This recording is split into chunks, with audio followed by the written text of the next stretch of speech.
My daughter thought I hadn't noticed when she slipped something into my coat pocket at dinner, but I did. And when she excused herself to use the restroom, I quietly moved it to the bottom of her husband's laptop bag. 3 days later, 2 federal agents knocked on my door, and they weren't looking for me. Before I explain what happened, let me tell you about the 6 months that led to that dinner. I retired from the IRS at 62 after 31 years as a revenue agent. People hear that and they either get nervous or they make jokes about audits. I never minded either reaction. The work suited me: methodical, detail-oriented, no room for guesswork. My wife Lorraine used to say I could find a discrepancy in a grocery receipt from 1987, and she wasn't entirely wrong.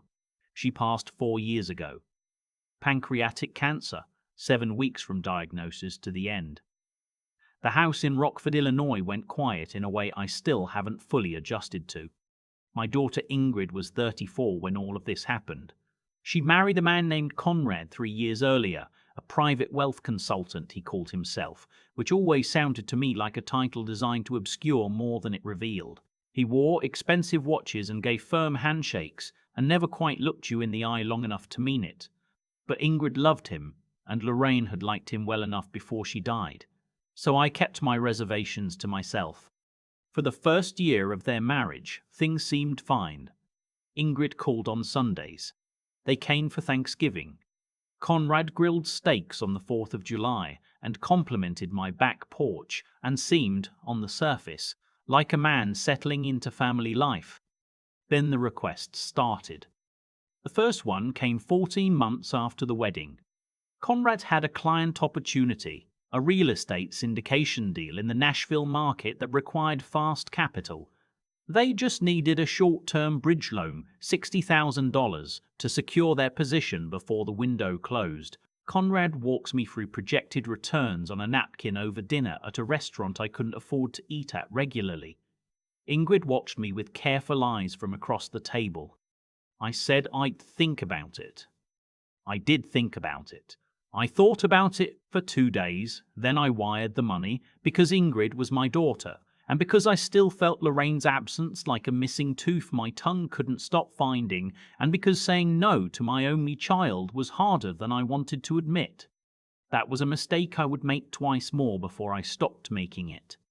8 months later, it was $45,000 for a tax situation Conrad had let spiral, penalties and interest on income he'd neglected to report properly. I almost said something pointed about that given my background, but I held my tongue. Then 4 months after that, Ingrid called crying about the mortgage on their Lincoln Park condo being 2 months behind, $22,000 to make it current, $127,000 in 14 months. I'm not a wealthy man. I have my federal pension, Social Security, and the modest savings Lorraine and I built over 3 decades of careful living. That money represented years. It represented the Alaska fishing trip I'd planned and never taken. It represented the hearing aids I kept putting off, the roof repair I'd been postponing since the previous October. I gave it because she was my daughter. I gave it because Conrad always had a coherent explanation, detailed enough to sound real, vague enough that I couldn't quite check the specifics. And I gave it because after Lorraine died, Ingrid was the last person on earth who still called me Dad. What I didn't know, not yet, was that Conrad had been managing a side arrangement for months. A quiet little scheme where he'd been redirecting funds from several of his wealthier clients into accounts he controlled, using documentation that bore other people's names. Mine included. He'd been slowly constructing a paper trail suggesting I was a participant in the fraud. A retired IRS agent as the mastermind of a financial scheme, he must have thought that was clever. Untouchable, even. Who would believe the government's own man had turned? I didn't learn any of that until after the dinner. It was a Saturday evening in February, cold and grey in the particular way that February in northern Illinois commits to. Ingrid had called that week suggesting we have dinner together at my place. She offered to cook, which was unusual. She normally wanted restaurants. Conrad would join us later, she said. He had a client call that ran late most Saturdays. I'd been pleased. I cleared off the dining room table, bought a decent bottle of Cabernet, set out the good plates Lorraine had picked out at an estate sale in Galena years ago. Ingrid arrived around 6, carrying grocery bags and looking tired in a way that showed at the corners of her eyes. She hugged me longer than usual. At the time, I thought it meant she'd had a hard week. She made pasta. We talked about small things. Her book club. A pipe I'd had patched in the basement. A television series she thought I should watch. I noticed she kept checking her phone, setting it face down on the table, then picking it up again. I noticed Conrad arrived 40 minutes later than she'd said he would. He was dressed well, as always, and brought an expensive bottle of something I didn't recognize and probably didn't need to. The conversation at dinner felt staged, not dishonest exactly, but performed, like both of them were working from a script that I hadn't been given. Conrad asked about my pension, my medical coverage, whether I'd updated my estate documents since Lorraine passed. Reasonable questions, taken alone. Together with the pacing and the particular way Ingrid didn't quite meet my eyes, they felt like reconnaissance. When Ingrid excused herself to use the restroom after dessert, Conrad and I were alone for a few minutes. He made a comment about an old friend of his who'd gotten into trouble with some investments. Tax exposure, potential federal involvement. He said it casually, like it had nothing to do with anything. I nodded and said I was sorry to hear it. My 31 years at the IRS had taught me to keep my face very still when someone was testing the water. After Conrad stepped outside to take a call, I put on my reading glasses to look at something on my phone. My coat was folded over the back of my chair. Something felt different about the left pocket, a slight weight that hadn't been there before. I reached in slowly. A folded envelope, thick, sealed. I didn't open it right there. I set my phone down and thought about Conrad's question about my estate documents. I thought about the way Ingrid had hugged me too long at the door. I thought about the expression on Conrad's face when he talked about his friend with the federal tax exposure. I'm a detail man. Always have been. I took the envelope out of my pocket carefully, holding it by the edges the way habit teaches you after 3 decades of handling documents that matter. Slid it into the breast pocket of my sport coat instead. Then I stood up, walked to the coat closet near the front door where Conrad's bag was sitting, a leather laptop case he always carried, expensive with a brass buckle, and I unzipped the inner document sleeve. I put the envelope in there instead. I was back at the table with fresh coffee by the time Conrad came inside from the cold. We sat for another hour. I asked appropriate questions about their neighborhood association and a kitchen renovation they'd mentioned wanting to do. Conrad poured the last of the wine he'd brought. Ingrid relaxed slightly, the way a person does when they believe a plan is unfolding the way they expected. When they left, she hugged me again at the door. I said, "Drive safe." Conrad shook my hand. The brass buckle on his laptop bag caught the porch light as he carried it to the car. I went inside and sat in the kitchen for a long time. My neighbor Hugh had been my friend since before Lorraine died. We'd met at a Rotary dinner 11 years ago. He was a retired Cook County detective, the kind of man who'd spent 3 decades watching people lie to him and had developed a profound, almost serene patience with human dishonesty. I called him Sunday morning. He came over with coffee from the gas station down the block, the kind that comes in foam cups and shouldn't taste as good as it does. We sat at my kitchen table. I told him about the 14 months of loans, the dinner, the envelope in my pocket, the laptop bag. Hugh didn't say anything for a moment. He turned his foam cup slowly in his hands. "You didn't open the envelope," he said. "No." "Good." He set the cup down. "Don't."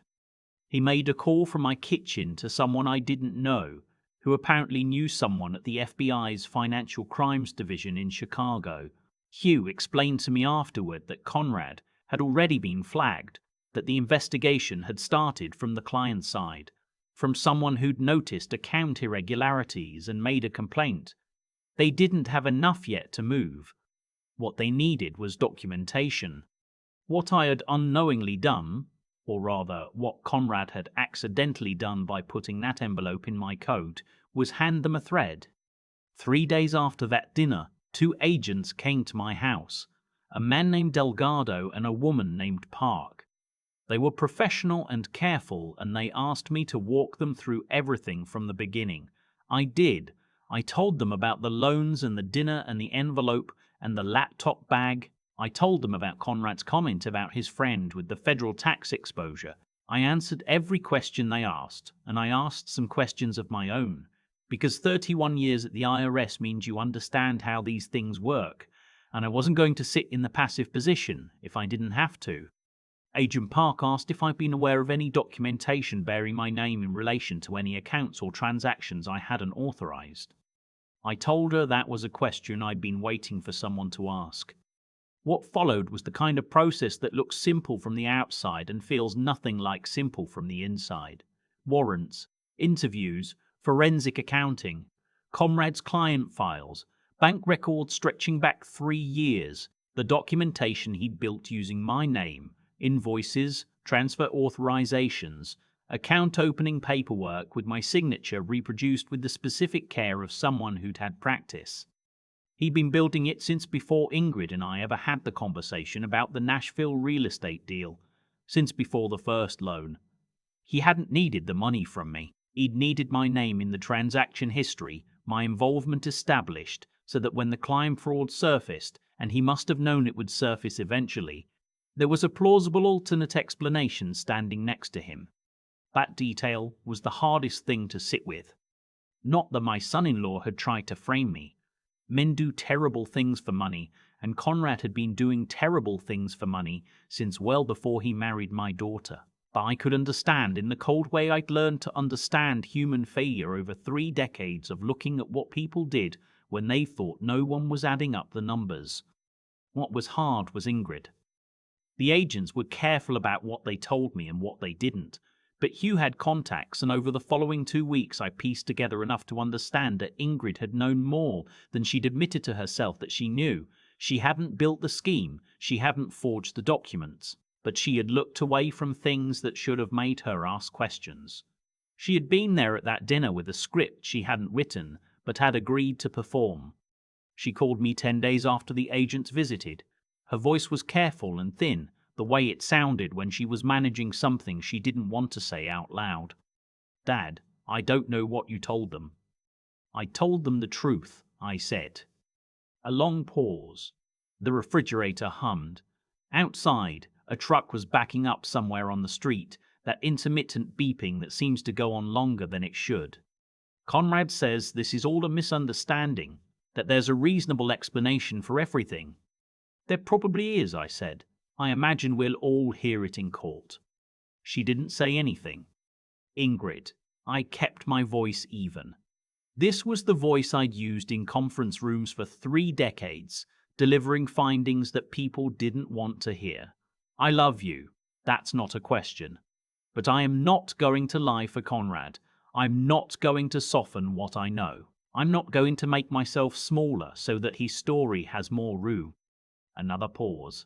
When she spoke again, her voice had changed. Something had come loose in it. "He told me you would understand, that you were sophisticated enough to see how these things worked, that you'd know it was just how business got done. He told you that to get your cooperation," I said, "and because he knew you wanted to believe it." She started crying. Not theatrical crying. Real crying, the uneven, reluctant kind that a person does when they've been holding something for a long time and the container finally gives way. I sat with it. I didn't tell her it was all right, because it wasn't, and she didn't need to be lied to again. "What happens now?" she asked finally. "That depends on what you decide to do," I told her. "The agents will want to talk to you.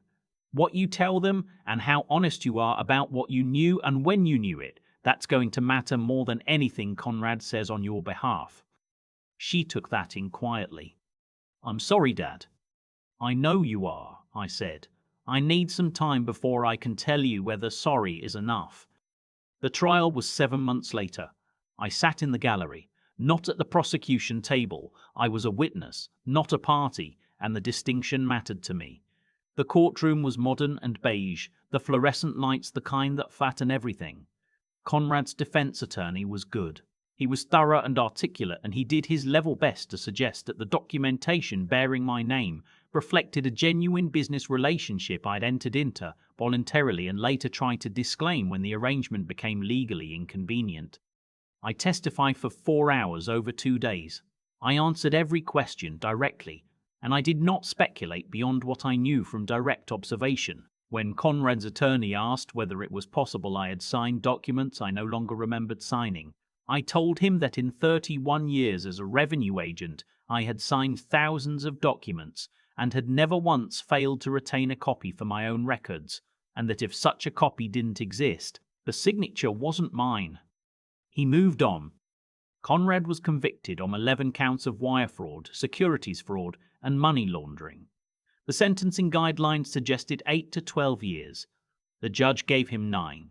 He stood at the defense table in a suit that probably cost more than my monthly pension check and stared at a point on the wall behind the judge's head while the verdict was read. He didn't look at me. He didn't look at Ingrid either. Ingrid had cooperated fully with the prosecution beginning about 3 weeks after my phone call. She'd retained her own attorney, a woman with a quiet competence that I respected, and she'd been honest about what she'd known and what she'd chosen not to examine closely. She received 2 years of supervised probation and was required to complete 200 hours of community service. Her attorney told her she'd been fortunate. I think she knew that. We didn't speak for 3 months after the sentencing. I needed the distance, not from anger exactly, but from the particular kind of grief that comes from recognizing that someone you love is a more complicated person than you'd allowed yourself to see. I'd made the loans because I wanted to believe in the version of her that didn't need examining. We've both been doing that with each other, I suppose. She called on a Sunday in March, our old standing call time, which neither of us had honored in almost a year. I let it ring once, then answered. "I'm at the farmer's market," she said. "Like we were picking up from 2 weeks ago instead of 9 months. There's a vendor here selling those dried cherry preserves you used to like. Should I get you a jar?" I looked out my kitchen window at the backyard, at the oak tree Lorraine had planted the year we moved in, which had gotten very large. "Get to," I said. "That's not forgiveness. I want to be honest about that. Forgiveness is something I'm working towards slowly, the way you work towards something that requires more of you than you expected to have to give. What it was a beginning, a decision not to let Conrad's damage be the last thing we built together.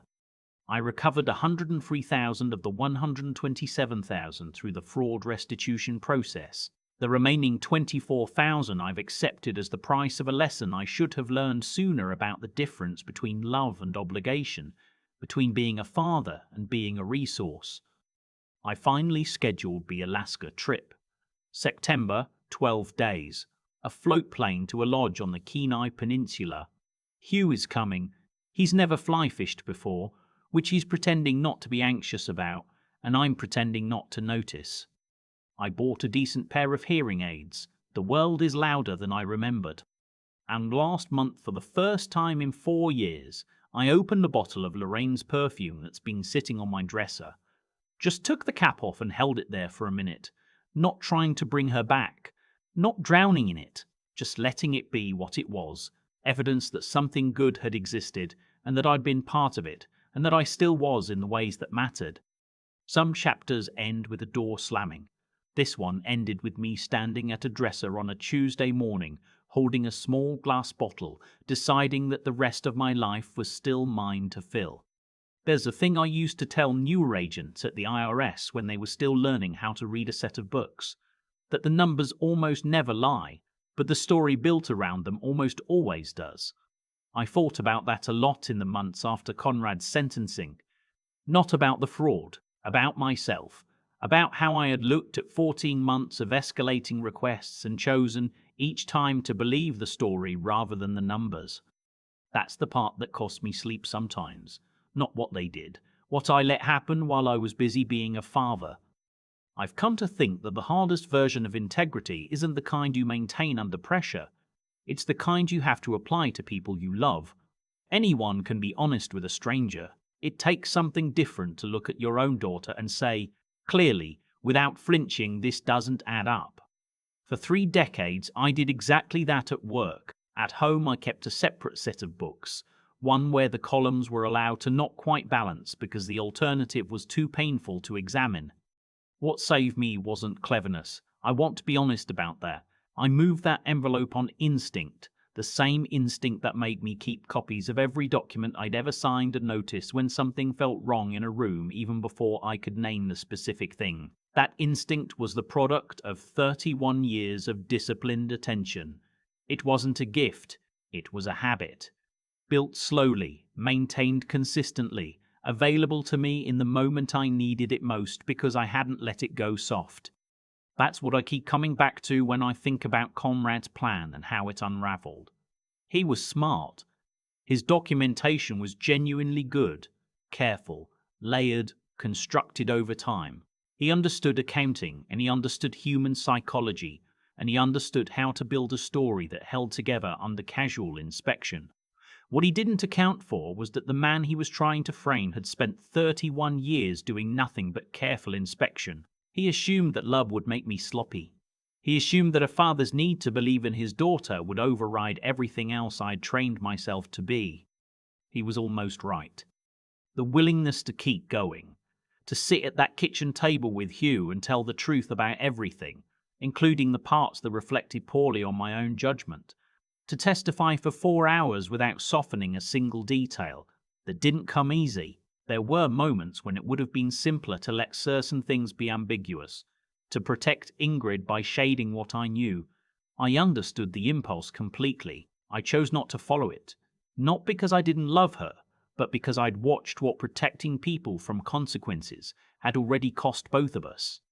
What I know now, at 63, with hearing aids and an Alaska trip on the calendar and a jar of dried cherry preserves on my kitchen shelf, is that the most useful thing a person can be, for themselves and for anyone they actually love, is honest, careful, and unwilling to quit.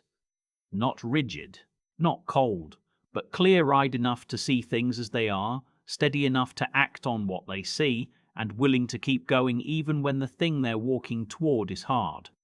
That's what the numbers always asked of me. Turns out life asked the same thing.